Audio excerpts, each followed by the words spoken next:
Imagine waking up on your 90th birthday, feeling just as vibrant and independent as you do right now. It sounds like a dream, doesn't it? But reaching 100, truly reaching 100, is becoming more common than ever before in America. We used to think it was all about luck or just having the right genes. But science is showing us something different. Your body is actually talking to you. Right now, it is whispering clues about how well you are aging and how many healthy years you have left. Are you listening? Today, we are going to look at 5 simple yet powerful signs that you are on the right track. These are things you can check right in your own living room or kitchen. No doctors, no expensive tests, just 5 real signals that show what your body is really saying about your future. Let's find out together. 1. Grip strength, the hidden power indicator. You know, we often think of our hands as just tools. They help us garden, they help us type, and they let us hold the hands of our grandkids. But in the world of science, and especially in my work with longevity, your hands are telling a much deeper story. They are like a window into how your entire body is aging. Doctors actually have a special name for this. They call grip strength a biomarker. Now, that sounds like a fancy medical word, but it's actually quite simple. It means that the strength in your squeeze is a shortcut. It's a proxy, a way for us to see your overall muscle mass and even your bone density without needing a giant X-ray machine. I remember reading a landmark study not too long ago. It was published in a very famous journal called The Lancet. They followed nearly 140,000 adults all across the globe, and what they found was truly eye-opening. They discovered that a weak grip was actually a better predictor of heart health issues than even your blood pressure numbers. Think about that for a second. When our muscles start to fade, a process we call sarcopenia. It's not just our arms getting thinner. It means our internal systems, our heart, our metabolism, they are likely under a lot of stress. Strength, real, lasting strength, is the foundation of our independence. So, how do you know where you stand? You don't need to go to a fancy clinic to find out. We can do a little checkup right in your own kitchen. Think about the last time you went to the store. Maybe you went to Publix or Safeway. Imagine you have 2 heavy bags of groceries, maybe a gallon of milk in each. Can you carry those bags from the car to the kitchen, say about 50 feet, without needing to stop and rest your hands? Or think about that stubborn jar of pickles in the pantry. You know the one? The lid just won't budge. If you can't open that jar without a struggle, your body might be whispering a warning to you. Another great test, if you're feeling up to it, is the dead hang.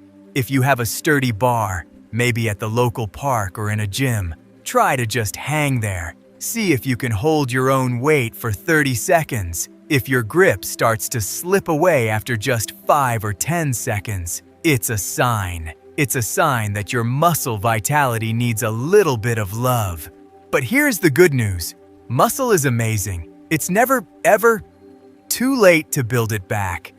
First, we need to look at what's on your plate. To keep our muscles strong, we need protein. Try to get about 30 grams of high-quality protein at every meal. Think of a nice piece of grilled chicken or a healthy omelet in the morning.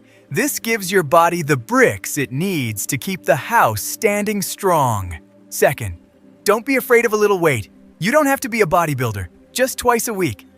Try some resistance training. You can even do farmer's carries right at home. Just pick up 2 heavy jugs of water and walk across the living room. It's simple, it's effective, and it works. And finally, keep it simple. While you're sitting in your favorite chair watching the evening news, grab a tennis ball. Just give it a good, firm squeeze. Hold it, then release. Do this every day. These small habits, these tiny squeezes, they add up. Because when you keep your grip strong, you aren't just opening jars, you are holding on to your health, and you're holding on to your future. 2. Walking speed, the sixth vital sign.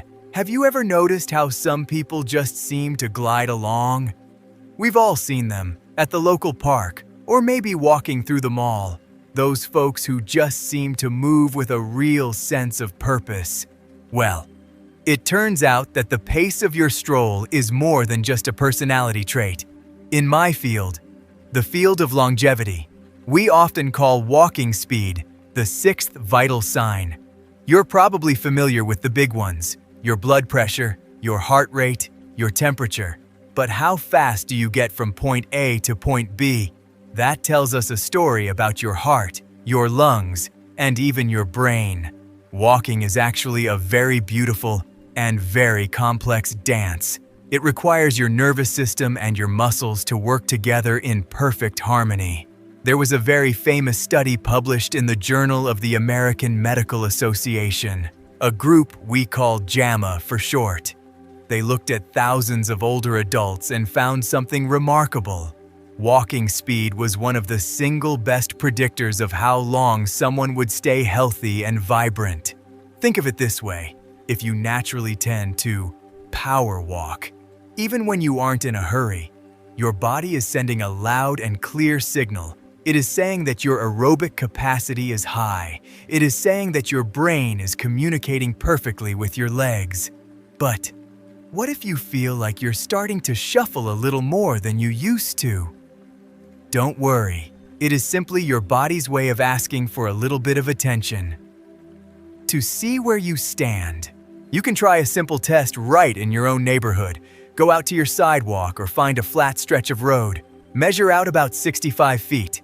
That is roughly the length of 2 big school buses parked end to end. Now, just walk that distance at your normal, comfortable pace. Don't rush. Don't try to win a race. Just be yourself. If it takes you less than 20 seconds to cover that distance, you are in what we call the longevity zone. You are moving at a speed that shows your body is resilient. If you find that it takes a bit longer, or if you feel a little unsteady, that's okay. We can work on that.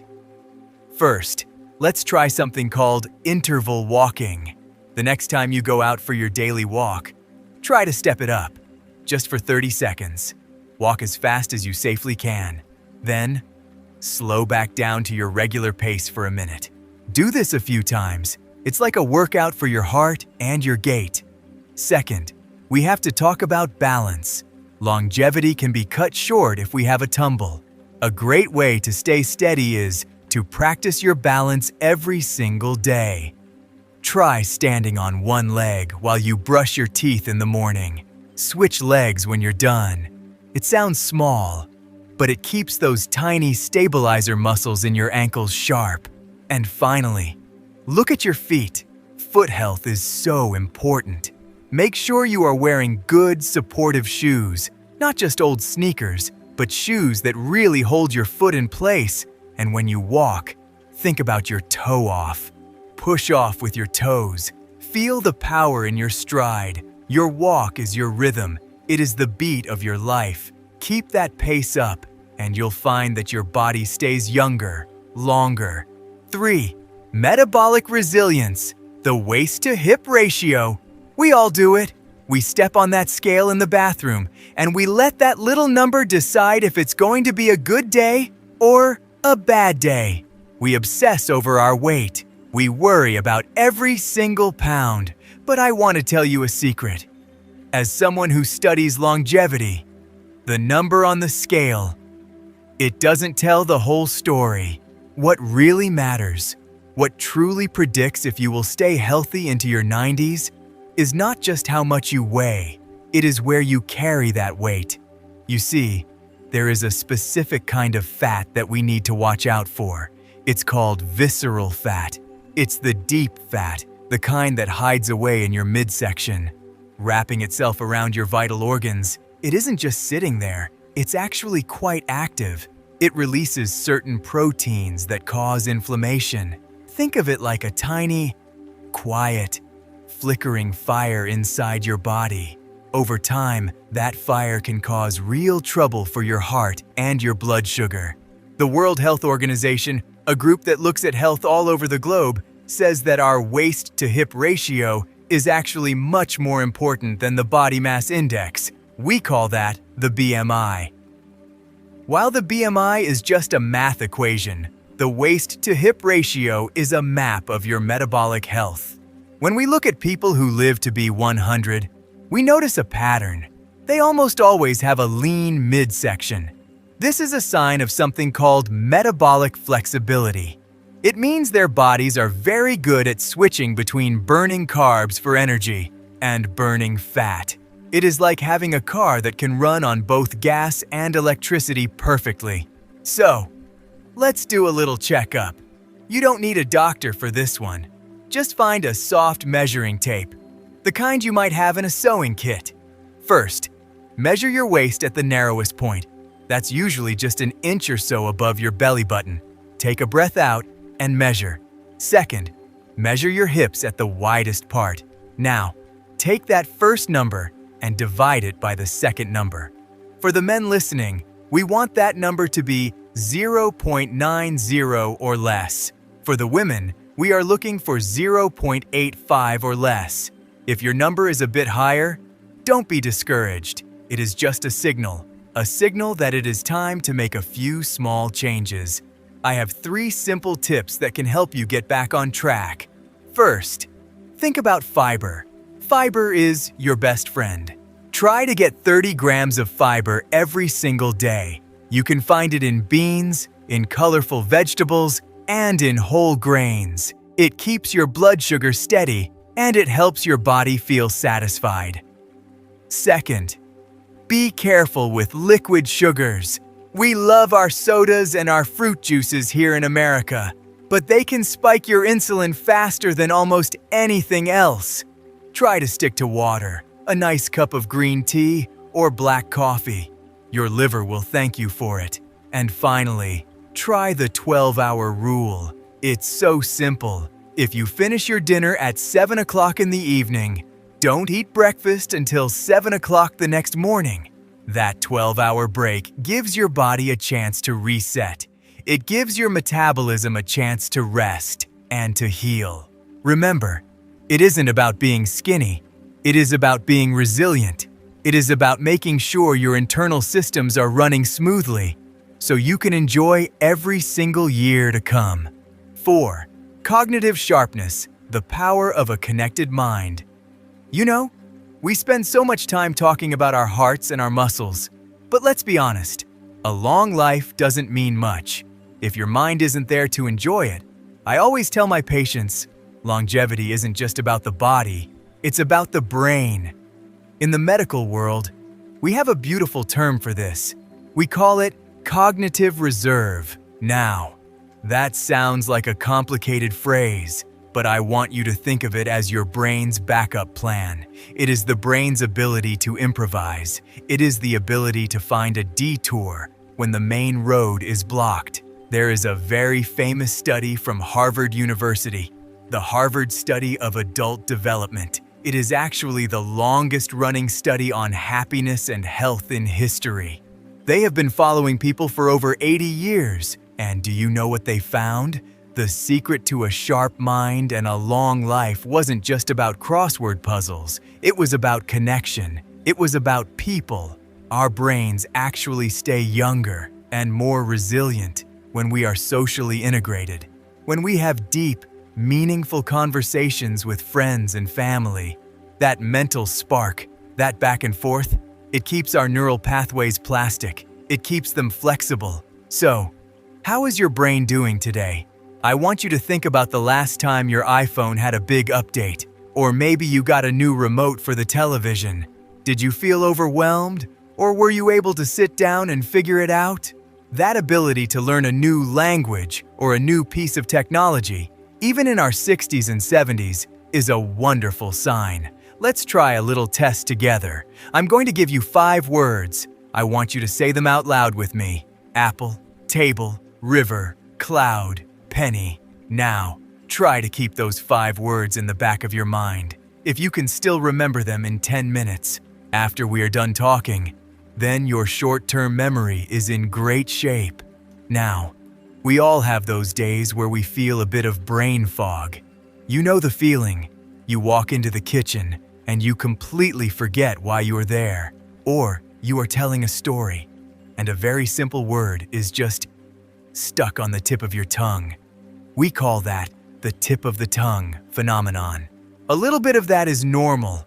It happens to the best of us, but if you feel like that fog is getting thicker, or if you find it harder to follow a conversation at a dinner party, it might be a signal.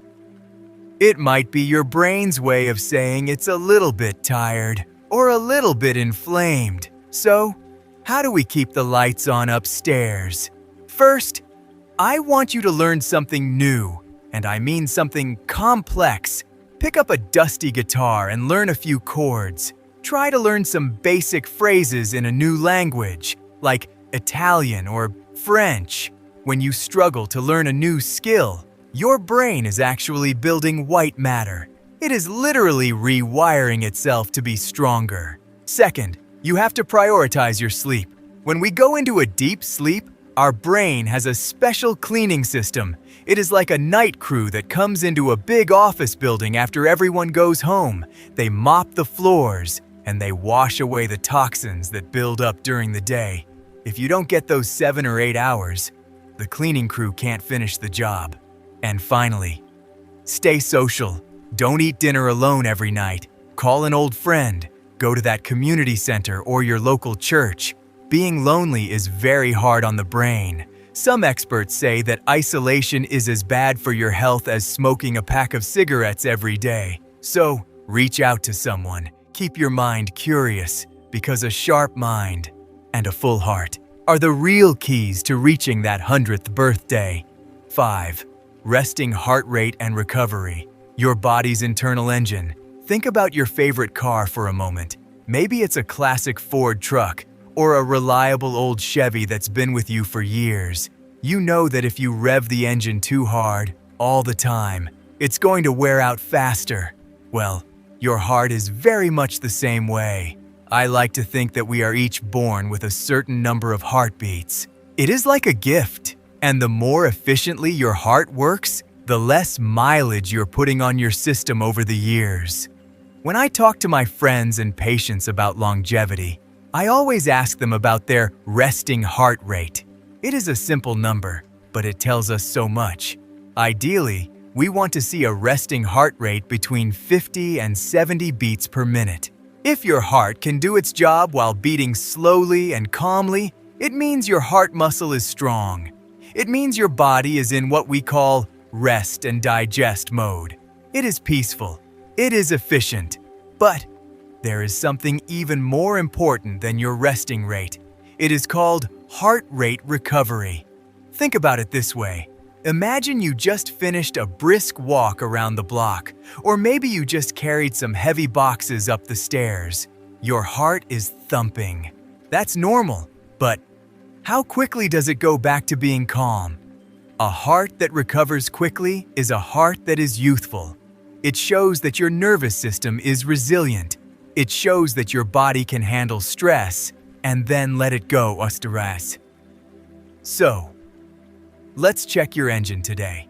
Tomorrow morning, before you even get out of bed, I want you to do something. Don't reach for your phone. Don't turn on the news. Just lay there for a second. Find your pulse on your wrist and count the beats for 1 minute. If your number is consistently above 80 beats per minute, your heart might be working a little too hard. It might be like a car idling at a very high speed. It's a sign that your body is carrying some extra stress. There is another way to check. The next time you go for a walk, or you're working out at the YMCA, check your pulse right when you stop. Then, wait exactly 1 minute and check it again. You want to see that number drop by at least 12 to 20 beats. That drop, that recovery, is a great sign that you are on the right track for the long haul. Now, how do we make our hearts more efficient? First, let's talk about Zone 2 cardio. That sounds like a gym word, but it's actually very simple. It just means moving at a pace where you can still hold a conversation, if you can walk with a friend and talk about your weekend, but you feel just a little bit winded. You are in the sweet spot. Try to do that for about 150 minutes a week. You can break it up into 30 minutes a day. It's the best way to train your heart. Second, try box breathing. This is a wonderful trick used by high performers to calm their hearts down instantly. You inhale for 4 seconds, you hold it for 4, you exhale for 4, and you hold it again for 4. It's like a reset button for your stress levels. And finally, look at what you're eating. Your heart loves magnesium. It helps the muscles relax and keeps your heart rhythm steady. Try to add some spinach to your dinner or grab a handful of almonds for a snack. Even pumpkin seeds are a great choice. Your heart has been beating for you since before you were even born. It is your most loyal friend. By taking care of your heart rate today, you are making sure that a loyal friend stays strong for many, many years to come. Take a breath. Listen to that rhythm. You're doing just fine. A crucial note: listen, don't diagnose. Now, we have covered a lot of ground today. We have looked at your hands, your heart, and even the way you walk. But before we go any further, I want to share something very important with you, something truly vital. Think of these 5 signs we discussed as a weather report, just a simple daily weather report. When you look at the morning news and see a chance of rain, you don't assume the world is coming to an end. No, you just grab your umbrella before you head out the door. That is exactly how you should look at these health signs. They are not a final grade on a test. They are not a definitive medical diagnosis. They are simply clues. They are whispers from your body, telling you where you might need a little extra care. If you tried that pickle jar test and your grip felt a little weak, or if you measured your waist and the number was a bit higher than you expected, please listen to me. Do not panic. Do not let worry take over your day. Worry is heavy. It doesn't help us move forward. Instead, I want you to take this information and treat it like a tool. Take it with you to your next checkup. You don't need to be a medical expert to talk to your doctor. You can simply say, "Hey doc, I've noticed my resting heart rate has been a little high lately." Or maybe, "I've been feeling a bit more tired when I am out for my morning walk." Your doctor is your partner in this journey. They have tools that we just don't have at home. They can run a few simple tests. They can check your blood sugar or look for markers of inflammation in your system. They can look under the hood, just like a mechanic looks at an engine, to see exactly what is going on. We have a saying in medicine: early intervention is the greatest tool we have. By noticing these small signs now, in your 50s or your 60s, you are giving yourself a huge head start. You are catching the rain before it becomes a storm. So, use this information to stay curious, use it to stay proactive, but most of all, use it to stay calm. You are in the driver's seat of your own health, and by simply paying attention, you are already doing better than most. Take a breath, trust the process, and remember, you are not doing this alone. At the end of the day, our reaching that 100-year mark is not a race. It is a journey. It is a journey that you are taking one step and one heartbeat at a time. I truly hope these 5 signs have given you a little bit of peace and a lot of motivation. Remember, you do not have to change everything overnight. That is too much pressure for anyone. Just pick one.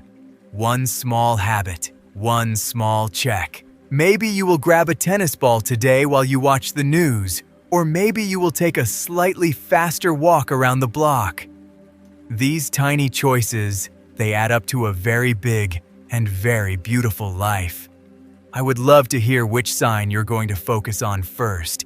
Please leave a comment below and share your thoughts with our community. We are all in this together. looking out for one another. If you found this helpful, feel free to share it with a friend who might need a little bit of encouragement today. Thank you for spending your time with me. Stay strong, stay curious, and I will see you in the next one.